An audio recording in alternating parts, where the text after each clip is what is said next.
TDP అధినేత చంద్రబాబుతో పవన్ కళ్యాణ్ భేటీ ముగిసింది. దాదాపు గంటన్నర పాటు చంద్రబాబు పవన్ సమావేశమయ్యారు. రెండో విడత అభ్యర్థుల జాబితా, ఉమ్మడి మేనిఫెస్టోపై ఇద్దరు నేతలు చర్చించారు.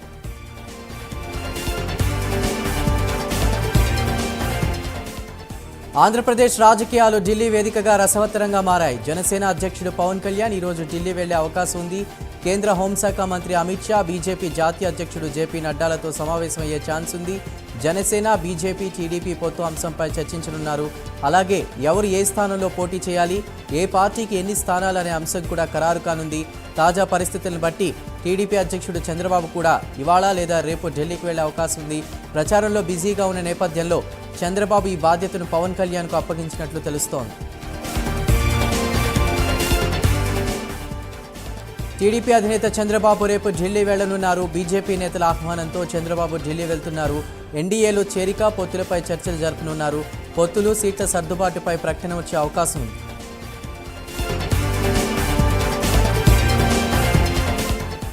రాయలసీమలో బలిజల జనాభా ఎక్కువ. అయితే సీమ జిల్లాలో ఆ సామాజిక వర్గానికి రాజకీయంగా అన్యాయం జరుగుతూనే ఉంది. జనాభా తామాషకు తగ్గట్లు వారికి సీట్లయితే దక్కడం లేదన్న అసంతృప్తి బలిజల్లో ఉంది. రాయలసీమలో వైసీపీ కేవలం ఒక సామాజిక వర్గానికి మాత్రమే టికెట్లు ఇస్తుండడం, బలిజలను ఓటు బ్యాంకుగా మాత్రమే చూస్తుందన్న ఆరోపణలు వినిపిస్తున్న తరుణంలో సీనియర్ రాజకీయవేత్త, కాపు సంక్షేమ సేన అధ్యక్షుడు హరిరామ జోగయ్య సంచలన లేఖ రాశారు. వైసీపీ బలిజలకు అన్యాయం చేస్తోందని, కనీసం టీడీపీ, జనసేన కూటమి అయిన రాయలసీమలో బలిజలకు రాజకీయ ప్రాధాన్యత ఇవ్వాలని, ఈ ఎన్నికల్లో వారికి సముచిత స్థానాలు కల్పించాలని లేఖలో కోరారు జోగయ్య. లేఖల మీద లేఖలు రాస్తూ ఏపీ రాజకీయాల్లో నిత్యం ప్రజల నోళ్లలో నానుతున్నారు సీనియర్ నేత చేగొండి హరిరామ జోగయ్య. తాజాగా బీసీ డిక్లరేషన్ సభలో జనసేన, టీడీపీ కూటమి బీసీలపై, ఆ వర్గాలకు సంబంధించి వరాల జల్లులు కురిపించిందంటూ, ఈ తరుణంలో కాపులకు కూడా బీసీలతో సమానంగా సంక్షేమ ఫలాలుగా అందించాలంటూ కూడా లేఖలో కోరారు జోగయ్య. ఆర్థికంగా వెనుకబడిన కాపులను అన్ని విధాలుగా ఆదుకోవాలన్నారు. బీసీ డిక్లరేషన్ మాదిరిగానే కాపు డిక్లరేషన్ ప్రకటించాలని జనసేన, టీడీపీ కూటమికి విజ్ఞప్తి చేశారు. అనంతపురం జిల్లాపై టీడీపీ ఫోకస్ పెట్టింది. గత 20 రోజులుగా పార్టీ అగ్రనేతలు వరుస కార్యక్రమాలు నిర్వహిస్తూ పార్టీ నేతల్లో ఉత్తేజాన్ని నింపుతున్నారు. ఈ క్రమంలోనే ఇవాళ రేపు సత్యసాయి జిల్లాలో టీడీపీ జాతీయ ప్రధాన కార్యదర్శి నారా లోకేష్ పర్యటిస్తున్నారు. అక్కడ ఏర్పాటు చేసిన శంఖారావం కార్యక్రమంలో ఆయన పాల్గొన్నారు. గత 20 రోజుల క్రితం నారా భువనేశ్వరి 3 రోజుల పాటు అనంతపురం జిల్లాలో పర్యటించగా, ఆ తర్వాత చంద్రబాబు నాయుడు రా కదలిరా ప్రోగ్రాంని తలపెట్టారు. ఇప్పుడు తాజాగా నారా లోకేష్ శంఖారావం కార్యక్రమాన్ని నిర్వహిస్తున్నారు.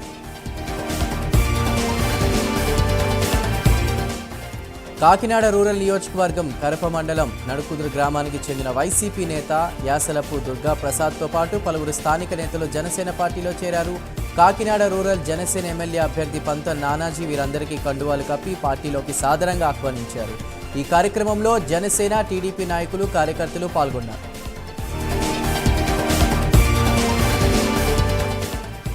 తన తండ్రి వైఎస్ఆర్ హయాంలో చేపట్టిన వెలిగొండ ప్రాజెక్టును తాను ప్రారంభించడం గర్వంగా ఉందని, ఇది దేవుడు రాసిన స్క్రిప్టే అని అన్నారు సీఎం జగన్. పశ్చిమ ప్రాంత వాసుల చిరకాల స్వప్నమైన వెలిగొండ ప్రాజెక్టు ప్రారంభించిన ఆయన, చంద్రబాబు హయాంలో ప్రాజెక్టు పనులు నత్తనడకన సాగాయని విమర్శించారు.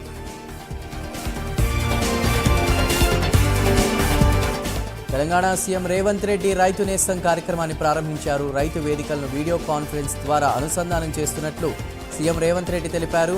ఈ కార్యక్రమం వల్ల రైతులకు, ప్రభుత్వానికి ఉన్న దూరం తగ్గుతుందని అన్నారు. రైతులు దుక్కి దున్నే దగ్గర నుంచి పంట చేతికి వచ్చే వరకు ప్రభుత్వం అండగా ఉంటుందని స్పష్టం చేశారు.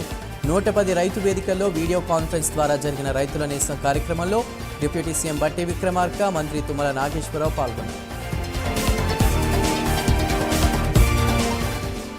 లోక్సభ ఎన్నికల నేపథ్యంలో గెలుపు గుర్రాల ఎంపికపై ఫోకస్ పెట్టింది కాంగ్రెస్. ఈ మేరకు రేపు ఢిల్లీలో కాంగ్రెస్ సెంట్రల్ ఎలక్షన్ కమిటీ భేటీ కానుంది. అభ్యర్థుల ఎంపిక బాధ్యత రేవంత్ రెడ్డికి అప్పచెప్పడంతో ఈ సమావేశానికి రేవంత్ హాజరు కానున్నారు. భేటీలో తెలంగాణ ప్రస్తుత రాజకీయ పరిస్థితులను హైకమాండ్కు వివరించనున్నారు రేవంత్.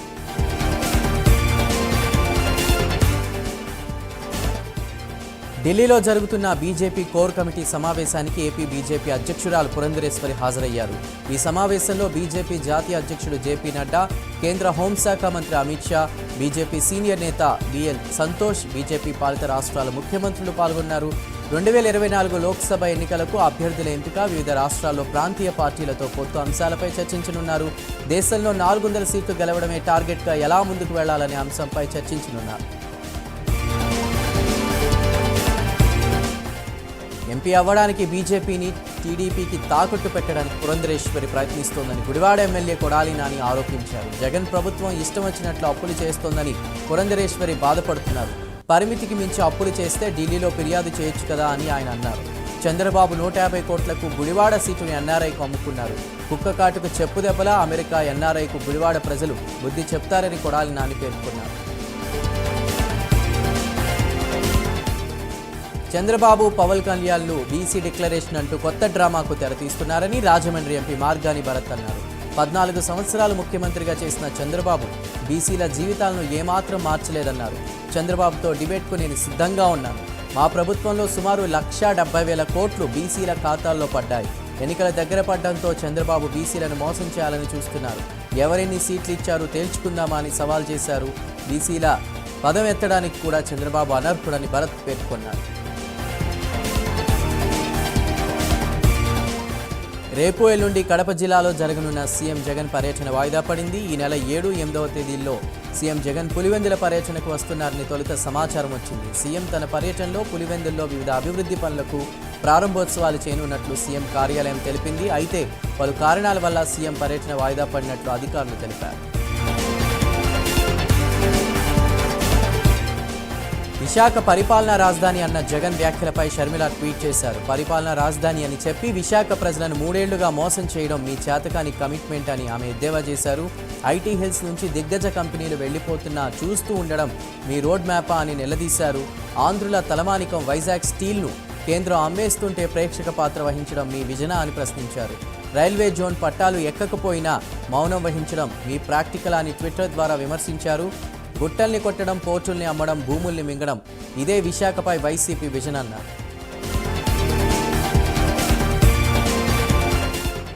టీడీపీ అధినేత చంద్రబాబుపై మంత్రి చెల్లుబోయిన వేణుగోపాలకృష్ణ మండిపడ్డారు. బీసీలను మోసం చేయడాన్ని చంద్రబాబు అలవాటుగా పెట్టుకున్నారు.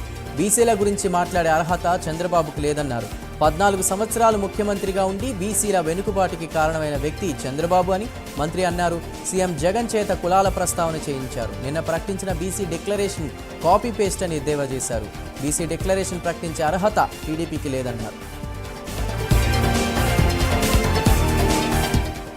కాంగ్రెస్ ప్రభుత్వంపై ప్రధాని నరేంద్ర మోదీ విచిత్రమైన ఆరోపణలు చేశారని మంత్రి ఉత్తమ్ కుమార్ రెడ్డి మండిపడ్డారు. 10 ఏళ్లు బీఆర్ఎస్తో బీజేపీ అలైబలై చేసుకున్నారని ఆగ్రహం వ్యక్తం చేశారు. కేంద్రంలో అధికారంలో ఉన్న బీజేపీ కాళేశ్వరంలో అవినీతి జరిగిందనడం అతిశయోక్తిగా ఉందన్నారు మంత్రి ఉత్తమ్ కుమార్ రెడ్డి. కాళేశ్వరం ప్రాజెక్టు కోసం 1,000 కోట్లు లోన్లు ఇప్పించి ఇప్పుడు అవినీతి అనడం ఆశ్చర్యంగా ఉందన్నారు.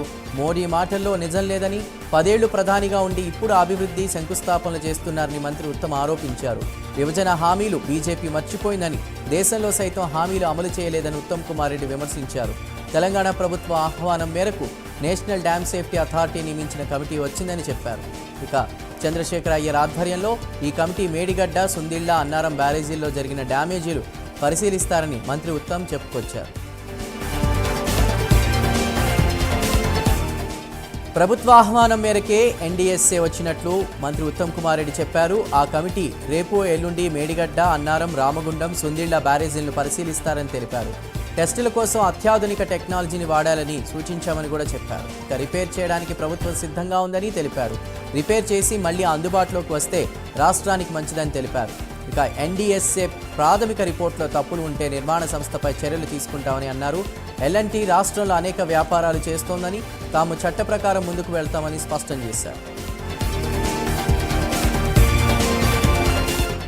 సీఎం కార్యాలయానికి విలేకరులు వెళ్లాలంటే పెన్నులు, ఫోన్లు గుంజుకునే పరిస్థితి వచ్చిందని మాజీ మంత్రి హరీష్ రావు మండిపడ్డారు. సీఎం రేవంత్ పాలనలో ఏముందని ప్రశ్నించారు.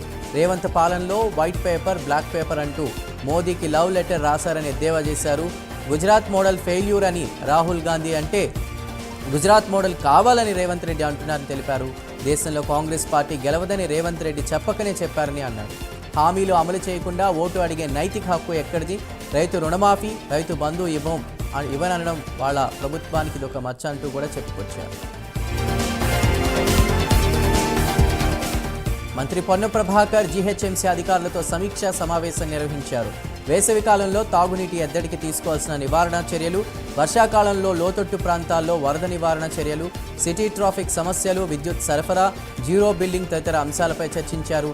ఈ సమావేశంలో joint metropolitan commissioner Amrapali, Hyderabad collector Anudeep Durishetti, Hyderabad metro works MD Sudarshan, ఇతర ఉన్నతాధికారులు పాల్గొన్నారు.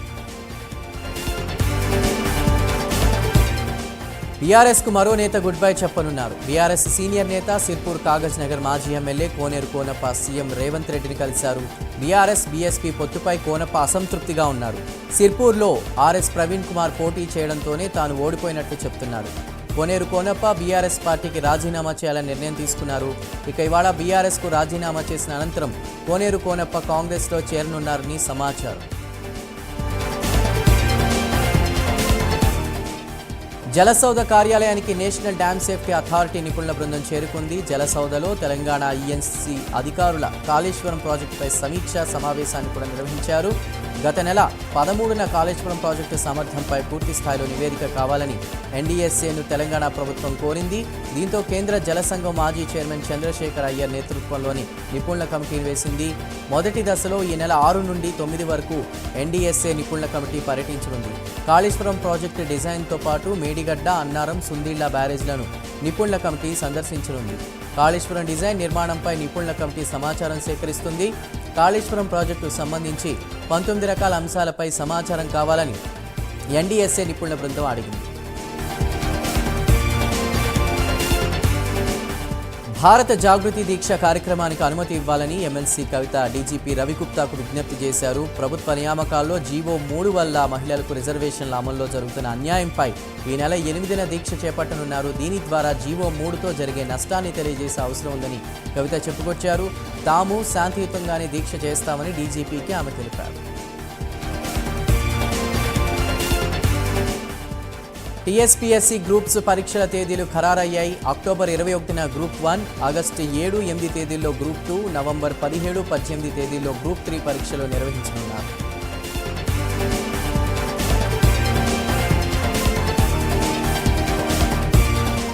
తిరుపతి రూరల్ తుమ్మలగుంటలో ఉద్రిక్తత చోటు చేసుకుంది. తుమ్మలగుంటలో హతీరాంజీ మఠం భూముల్లో ఇళ్లు కూల్చివేత ఉద్రిక్తగా మారింది. ఎమ్మెల్యే చెవిరెడ్డి ప్రమేయంతోనే ఇళ్లు ధ్వంసం చేశారని బాధితులు ఆరోపిస్తున్నారు. ఈ నేపథ్యంలో చెవిరెడ్డి ముఖ్య అనుచరుడు దొడ్ల కరుణాకర్ రెడ్డి, సాహిత్య అకాడమీ డైరెక్టర్ దొడ్ల గౌరీ వైసీపీ కండువాలను విసిరికొట్టి రాజీనామా చేశారు. చెవిరెడ్డి భాగోతాన్ని బయటపెడతానని కరుణాకర్ రెడ్డి హెచ్చరించారు.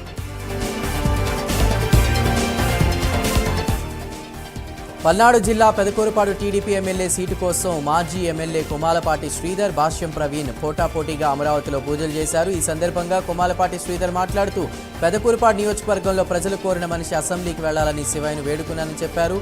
పెదకూరుపాడు ప్రజల ప్రేమాభిమానాలు నాపై ఉన్నాయి. చంద్రబాబు భక్తుడిని, ఆయన మాటే శిరోధార్యం అని పేర్కొన్నారు. వివేక హత్య కేసులో అప్రూవర్ దస్తగిరి పిటిషన్పై ఇవాళ నాంపల్లి సిబిఐ కోర్టులో విచారణ జరిగింది. వివేక హత్య కేసులో నిందితుడిగా తన పేరు తొలగించాలని దస్తగిరి పిటిషన్లో పేర్కొన్నాడు. పిటిషన్పై విచారించిన సిబిఐ కోర్టు 12కు వాయిదా వేసింది. టీఆర్ఎస్ నేతలపై ఫైర్ అయ్యారు ప్రభుత్వ విప్ ఎమ్మెల్యే రామచంద్ర నాయక్. ఇక ఎంపీ కవితను శూర్పణఖని, ఆమె తండ్రి రెడ్యానాయక్ రావణాసురుడు అంటూ వ్యంగ్యాస్త్రాలు సంధించారు. బీఆర్ఎస్ నుంచి బరిలోకి దిగుతున్న కవితను ఓడించకపోతే మళ్లీ రావణాసురుడు రెచ్చిపోతారని, అందుకే కవితను చిత్తుగా ఓడించాలని ఆయన పిలుపునిచ్చారు. అధికారం కోసం అలవికాని హామీలిచ్చి కాంగ్రెస్ పేద ప్రజల నడ్డి విరుస్తుందని గతంలోనే ఎల్ఆర్ఎస్ అని చెప్పి ఇప్పుడు మాట మార్చిందని మండిపడ్డారు. నో ఎల్ఆర్ఎస్ అని చెప్పి మాజీ మంత్రి తలసాని శ్రీనివాస్ యాదవ్. ఇక ఎల్ఆర్ఎస్కు వ్యతిరేకంగా జరుగుతున్న ఆందోళనలో పాల్గొన్న ఆయన ప్రజలను ఇబ్బంది అవుతుందని ఎల్ఆర్ఎస్ను గత బీఆర్ఎస్ ప్రభుత్వం తొలగించిందని తెలిపారు. ఇకనైనా ఎల్ఆర్ఎస్ను ఉచితంగా అమలు చేయాలని డిమాండ్ చేశారు. లేదంటే లీగల్గా ఫైట్ చేస్తానని హెచ్చరించారు. పాలకుర్తి నియోజకవర్గంలో బీఆర్ఎస్ నుండి కాంగ్రెస్లోకి వలసలు కొనసాగుతున్నాయి. తాజాగా తొర్రూరు మున్సిపల్ చైర్మన్, వైస్ చైర్మన్లు బీఆర్ఎస్ పార్టీని వీడి కాంగ్రెస్లో చేరారు. తొర్రూరులోని ఎమ్మెల్యే క్యాంపు కార్యాలయంలో municipal chairman Ramachandraiah, vice chairman Surender Reddy, కౌన్సిలర్లు రేవతి, మాధవి, అనిల్లకు కండువా కప్పి కాంగ్రెస్ పార్టీలోకి ఆహ్వానించారు ఎమ్మెల్యే యశస్విని రెడ్డి. ఎంపీ ఎన్నికల తర్వాత బీఆర్ఎస్ పార్టీ కనుమరుగవుతుందన్నారు ఎమ్మెల్యే యశస్విని రెడ్డి. కార్యకర్తలు కలిసికట్టుగా పనిచేసి ఎంపీ ఎన్నికల్లో కాంగ్రెస్ అభ్యర్థిని గెలిపించాలని పిలుపునిచ్చారు.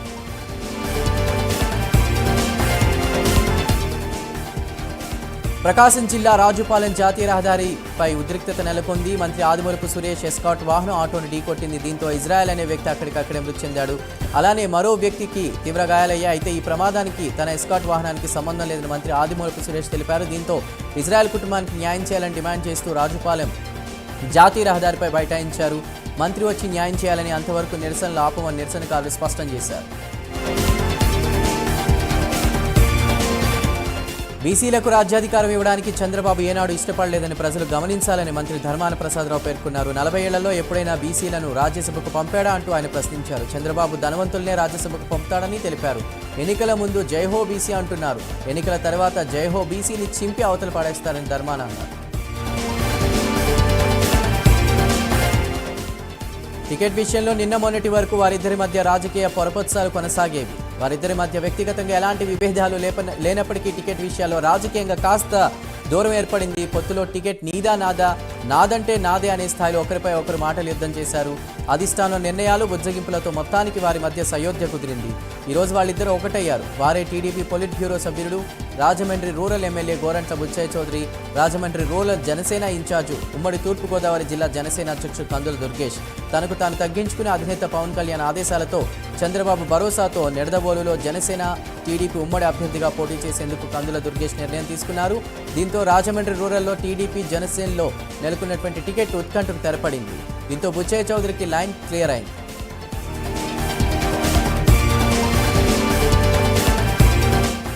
ఎంపీ బరి నుంచి బీఆర్ఎస్ నాయకుడు గుత్తా అమిత్ రెడ్డి తప్పుకోనున్నారు. నల్గొండ భువనగిరి ఎంపీ టికెట్ను గుత్తా అమిత్ ఆశించారు. గుత్తా అమిత్కు టికెట్ రాకుండా కొంతమంది నాయకులు అడ్డుకున్నారు. దీంతో అసంతృప్తికి లోనైన గుత్తా అమిత్ ఎంపీ బరి నుంచి తప్పుకోనున్నారు. నల్గొండ బీఆర్ఎస్ పార్టీలో గ్రూప్ వార్ను హైకమాండ్ సరిదిద్దలేకపోయింది. లోక్సభ ఎన్నికల్లో బీఆర్ఎస్ నుండి పోటీ చేసేందుకు నేతలు వెనుకడుగు వేస్తున్నారు.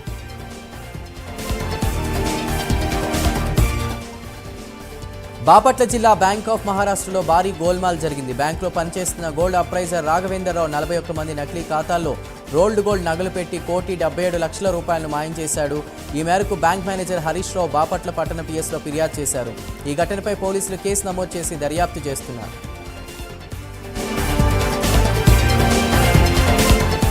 మేడారం జాతర హుండీ ఆదాయం ఆల్ టైమ్ రికార్డును సృష్టించింది. 540 హుండీల లెక్కింపు పూర్తయ్యేసరికి దాదాపు 779 గ్రాముల 800 మిల్లీగ్రాముల బంగారం, 55 కిలోల 150 గ్రాముల వెండి కానుకలుగా వచ్చాయి. 12,71,00,000కు పైగా ఆదాయము వచ్చింది. 2020 జాతరలో లభించినటువంటి 11,63,00,000 ఆదాయాన్ని బ్రేక్ చేసింది ఈసారి హుండీ ఆదాయం. ఎప్పటికప్పుడు నగదును బ్యాంకులో అధికారులు జమ చేస్తున్నారు. మరోవైపు నాణేల కౌంటింగ్ కూడా కొనసాగుతోంది.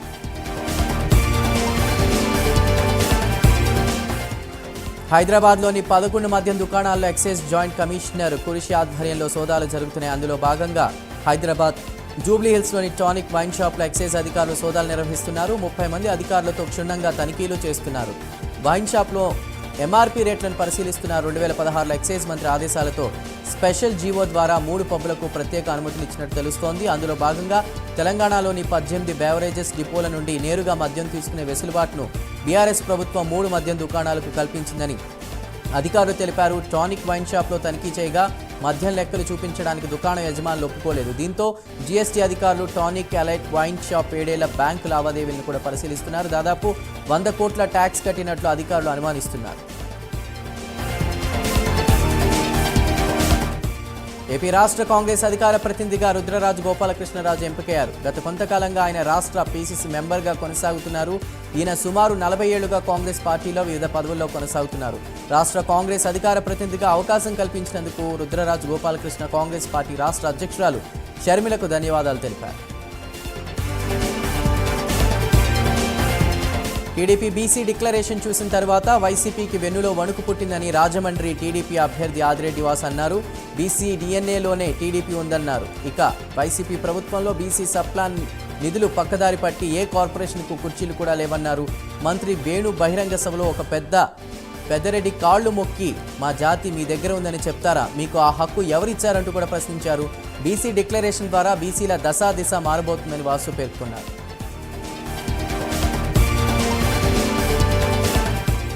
ప్రముఖ పుణ్యక్షేత్రమైన శ్రీశైలంలో అత్యంత వైభవంగా మహాశివరాత్రి బ్రహ్మోత్సవాలు కొనసాగుతున్నాయి. ఉత్సవాల్లో భాగంగా 5వ రోజు భ్రమరాంబ సమేత మల్లికార్జున స్వామి వారు రావణ వాహనంపై దర్శనమిచ్చారు. ఉత్సవాన్ని తిలకించేందుకు భారీగా భక్తులు తరలిరావడంతో ఆలయ ప్రాంగణం అంతా కిక్కిరిసిపోయింది. భక్తులకు ఎలాంటి ఇబ్బందులు తలెత్తకుండా అధికారులు పెద్ద ఎత్తున ఏర్పాట్లు చేశారు.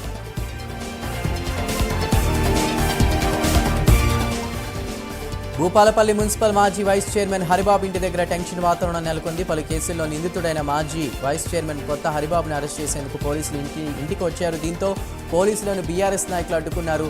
రేపు భూపాలపల్లి వైస్ చైర్మన్ ఎన్నిక నేపథ్యంలోనే హరిబాబును అక్రమ అరెస్ట్ చేస్తున్నారని బీఆర్ఎస్ నేతలు ఆగ్రహం వ్యక్తం చేశారు. వైస్ చైర్మన్ ఎన్నికల్లో బీఆర్ఎస్ బలం తగ్గించేందుకు కాంగ్రెస్ కుట్రలు చేస్తుందని బీఆర్ఎస్ నాయకులు ఆగ్రహించారు.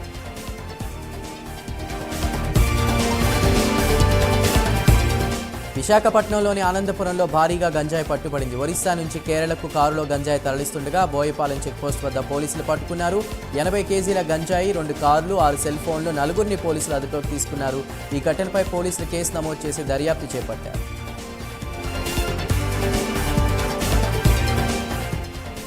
ములుగు జిల్లాలో పోస్టర్ల ద్వారా పోలీసుల వినూత్న ప్రచారం ప్రారంభించారు. మావోయిస్టులారా, మీ కుటుంబం ఎదురు చూస్తోంది, మీ ఊరు రమ్మంటోంది అంటూ పోలీసులు పోస్టర్ అతికించారు. మీ స్వేచ్ఛకు, అభివృద్ధికి తెలంగాణ ప్రభుత్వం భరోసా ఇస్తుందని, కాలం చెల్లిన సిద్ధాంతాలు వీడాలని పిలుపునిచ్చారు.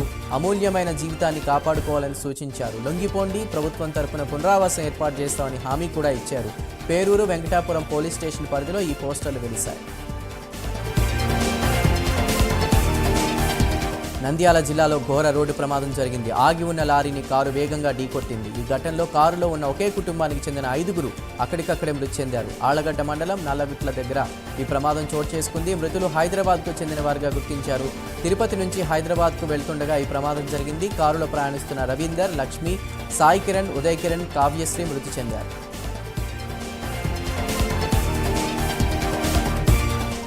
మెదక్ జిల్లా తూప్రాన్ మున్సిపాలిటీ కాంగ్రెస్ చేతికి చిక్కింది. 10 మంది కౌన్సిలర్లతో పాటు ఎక్స్ అఫీషియో సభ్యులుగా ఎమ్మెల్సీ రఘోత్తమ్ రెడ్డి అవిశ్వాసానికి మద్దతుగా ఓటు వేశారు. దీంతో అవిశ్వాసం నెగ్గినట్లు ఆర్డీఓ జయచంద్రారెడ్డి ధృవీకరించారు. అనంతరం మాజీ ఎమ్మెల్యే నర్సారెడ్డి ఆధ్వర్యంలో కాంగ్రెస్ కార్యకర్తలు పెద్ద ఎత్తున రోడ్లపైకి వచ్చి టపాసులు కాల్చి జై కాంగ్రెస్ అంటూ నినాదాలు చేస్తూ సంబరాలు చేసుకున్నారు.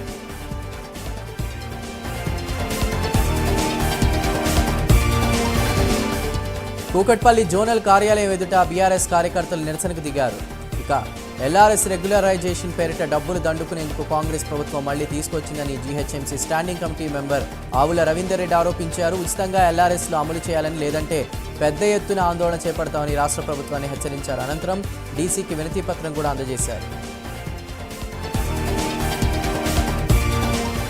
కాంగ్రెస్ పార్టీ అధికారంలోకి వచ్చిన తర్వాత ఎల్ఆర్ఎస్ ఉచితంగా క్రమబద్ధీకరిస్తామన్న వాగ్దానం ఏమైందని ఎమ్మెల్యే సబితా ఇంద్రారెడ్డి ప్రశ్నించారు. వడంగపేట మున్సిపల్ కార్పొరేషన్ ముందు బీఆర్ఎస్ పార్టీలో నాయకులు, కార్యకర్తలతో కలిసి ధర్నాకు దిగారు సబితా ఇంద్రారెడ్డి. ఈ సందర్భంగా ఆమె మాట్లాడుతూ ప్రతిపక్షంలో ఉన్నప్పుడు ఒక మాట, అధికారంలో ఉన్నప్పుడు మరో మాట చెప్పడం కాంగ్రెస్ పార్టీ నాయకులకే చెందుతుందని ఎద్దేవా చేశారు. పేద, మధ్యతరగతికి చెందిన ఎల్ఆర్ఎస్ ఫ్లాట్లను ఉచితంగా క్రమబద్ధీకరించాలని డిమాండ్ చేశారు.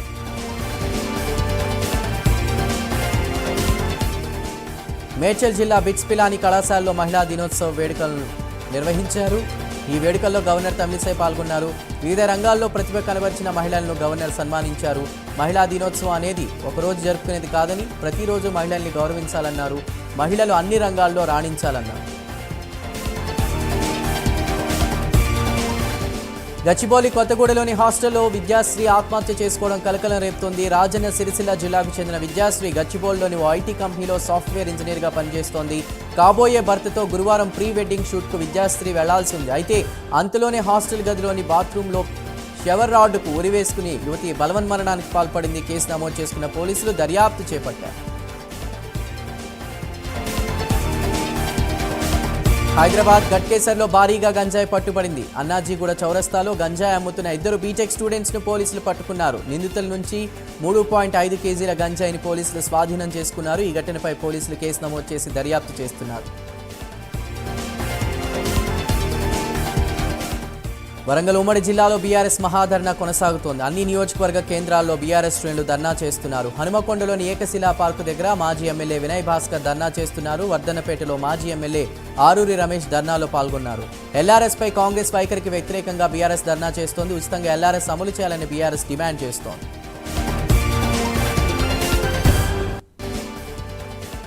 మహబూబాబాద్ జిల్లా మరిపేడ మండలం పార్లమెంట్ ఎన్నికల నేపథ్యంలో ముఖ్య కార్యకర్తల సమావేశాన్ని నిర్వహించారు. ఈ కార్యక్రమానికి ముఖ్య అతిథిగా మంత్రి పొంగులేటి శ్రీనివాసరెడ్డి హాజరయ్యారు.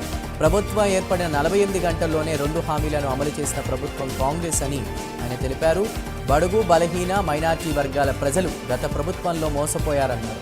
ఎన్నికల హామీల్లో ఇచ్చిన మాట ప్రకారం 2 లక్షల రూపాయల రుణమాఫీ చేయబోతున్నామన్నారు. రాబోయే పార్లమెంట్ ఎన్నికల్లో కాంగ్రెస్ జెండా ఎగరబోతుందని ధీమాని కూడా వ్యక్తం చేశారు.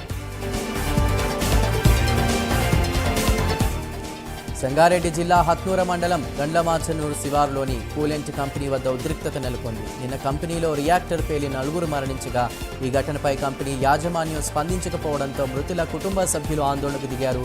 భద్రతా లోపం, నాణ్యతా ప్రమాణాలు పాటించకపోవడం వల్లనే కార్మికులు మృతి చెందారని కుటుంబ సభ్యులు ఆరోపించారు. మృతుల కుటుంబాలకు న్యాయం చేసేంత వరకు ధర్నా విరమించబోమని తేల్చి చెప్పారు.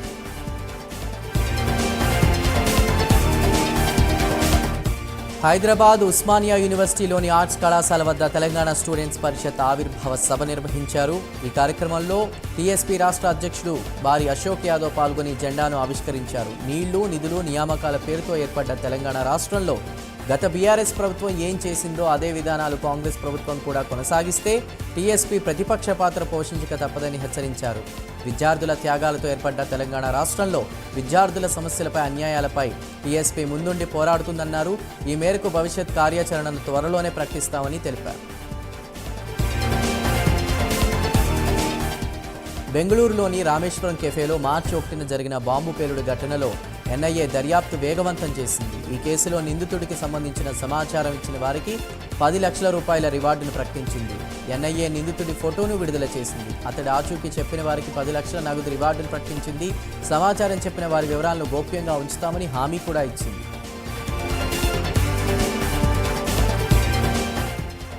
సంగారెడ్డి జిల్లా నారాయణఖేడ్ పట్టణంలోని కాకతీయ స్కూల్ సమీపంలోని వెల్డింగ్ షాప్లో వర్క్ చేస్తుండగా పేలుడు సంభవించింది. సిలిండర్లు ఒక్కసారిగా పేలడంతో ఒకరి తలకు తీవ్రంగా గాయాలయ్యాయి. స్థానికులు తీవ్ర భయాందోళనకు గురయ్యారు. షెడ్లో ఉన్న 5 కార్లు దగ్ధమయ్యాయి. సమాచారం అందుకున్న ఫైర్ సిబ్బంది ఘటనాస్థలికి చేరుకుని మంటలను అదుపు చేశారు. తెలంగాణ పాల ఉత్పత్తిదారుల సహకార సంఘం, తెలంగాణ విజయ డైరీ పాడి రైతుల పరిరక్షణ సమితి సంఘం ఆధ్వర్యంలో తార్నాకలోని విజయ భవన్ వద్ద రైతులు ఆందోళనకు దిగి ధర్నా నిర్వహించారు. ఈ సందర్భంగా సంఘం నాయకులు మాట్లాడుతూ 15 రోజులకు ఒకసారి పాడి రైతుల బిల్లును చెల్లించాలని, లీటర్కు 5 రూపాయల ఇన్సెంటివ్ ఇవ్వాలని డిమాండ్ చేశారు. విజయ డైరీ ధానాకాలంలో అందించకపోవడం వల్ల ప్రైవేటు వ్యక్తుల వద్ద కొనుగోలు చేసే పరిస్థితి నెలకొందని అన్నారు. పెండింగ్లో ఉన్న 4 బిల్లులను వెంటనే విడుదల చేయాలని కోరారు. బీసీలు రాజకీయంగా గెలవాలంటే తెలుగుదేశం పార్టీని గెలిపించాలని మాజీ ఎమ్మెల్యే జీవి ఆంజనేయులు పేర్కొన్నారు. బీసీల అభివృద్ధి టీడీపీ, జనసేన ప్రభుత్వంతోనే సాధ్యమని అన్నారు. గతంలో ఏ ప్రభుత్వం ప్రకటించిన డిక్లరేషన్ టీడీపీ ప్రకటించిందని అన్నారు. ఈ డిక్లరేషన్తో బీసీల తలరాత మారుతుందని తెలిపారు. మంగళగిరి జైహో బీసీ సభ పూర్తిగా విజయవంతం అయిందని అన్నారు.